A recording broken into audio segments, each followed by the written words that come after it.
Hello everyone, welcome to commerce lectures. I am Neha.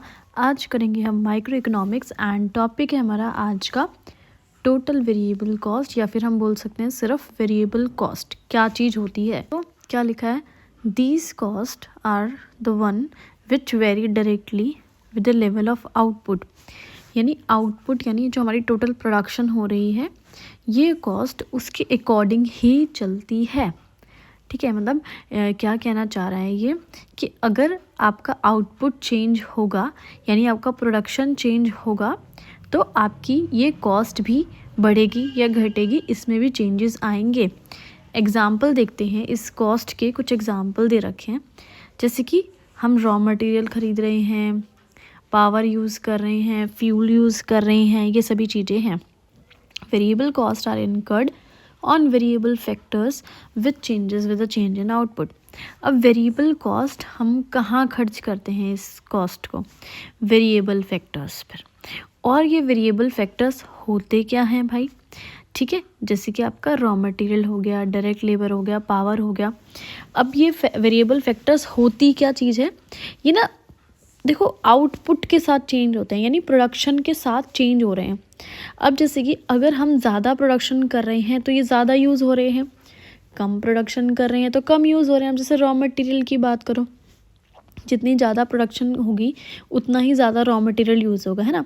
और production होगी ही नहीं तो रॉ मटेरियल यूज़ ही नहीं होगा। ऐसे ही लेबर है, तो अगर लेबर ज़्यादा प्रोडक्शन करने के लिए ज़्यादा लेबर की ज़रूरत होगी, थोड़े लेवल पे प्रोडक्शन करनी है तो 2-4 लेवल थोड़े से प्रोडक्शन करनी है तो 2-4 लेबर की ज़रूरत होगी। तो ये वेरिएबल फैक्टर्स वो होते हैं जो आउटपुट यानी प्रोडक्शन के साथ मूव करते हैं। यानी प्रोडक्शन बढ़ी तो ये फैक्टर्स भी बढ़े, और ये फैक्टर्स बढ़े तो जाहिर सी बात है वेरिएबल कॉस्ट भी बढ़ी। Variable cost rise with the increase in output and fall with the decrease in output।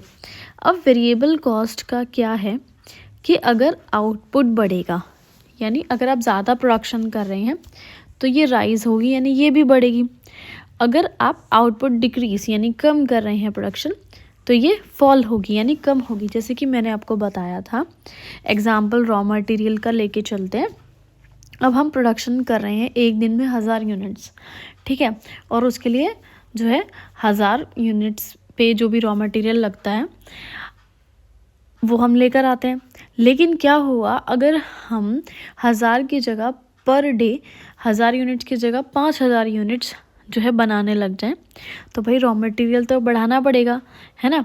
और हम सपोज़ प्रोडक्शन करें ही ना, एक महीने कुछ भी काम ना करें तो रॉ मटेरियल लगेगा ही नहीं, है ना। तो देखो यहाँ पे क्या हो रहा है कि जैसे जैसे आउटपुट बढ़ रहा है, प्रोडक्शन बढ़ रही है, वैसे वैसे वेरिएबल कॉस्ट बढ़ रही है। जैसे जैसे प्रोडक्शन कम हो रही है वैसे वैसे वेरिएबल कॉस्ट कम हो रही है।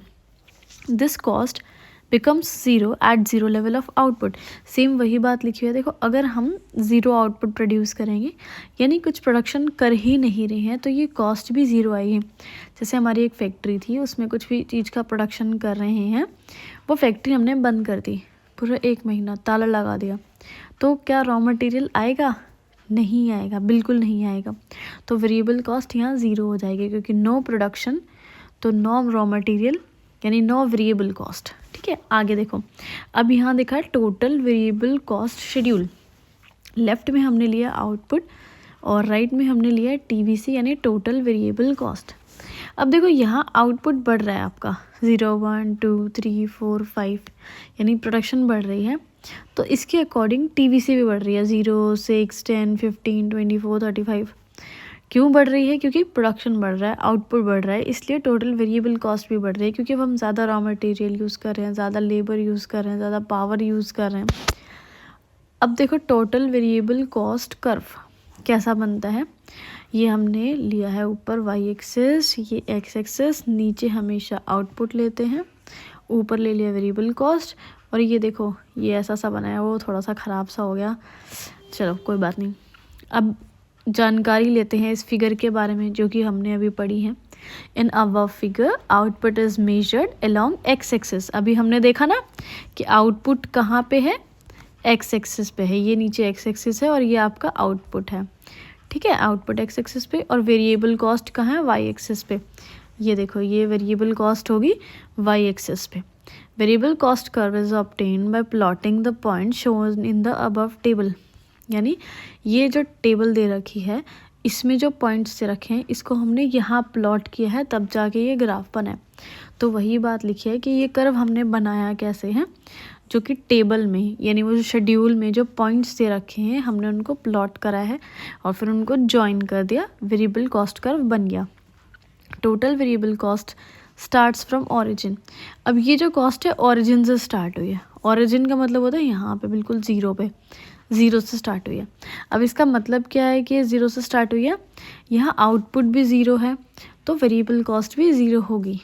देखो ज़ीरो लेवल ऑफ आउटपुट है।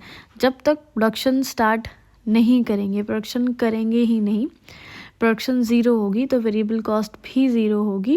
क्योंकि मैंने आपको पहले भी बताया था कि अगर प्रोडक्शन नहीं हो रही है, आप रॉ मटेरियल नहीं ला रहे हैं, पावर यूज़ नहीं कर रहे हैं, फ्यूल यूज़ नहीं कर रहे हैं, कुछ नहीं यूज़ कर रहे हैं, तो वेरिएबल कॉस्ट खर्च ही कहाँ से होगी, है ना। It is inversely S shaped curve due to law of variable proportion. अब ये जो कर्व है ये इन्वर्सली एस शेप्ड है। देखो एस की शेप में है ये, और इन्वर्स मतलब होता है उल्टा एस। एस वैसे ऐसा बनता है लेकिन ये ऐसा बना हुआ है ना उल्टा ऐसा बना हुआ है। तो इस सारी वीडियो ख़त्म।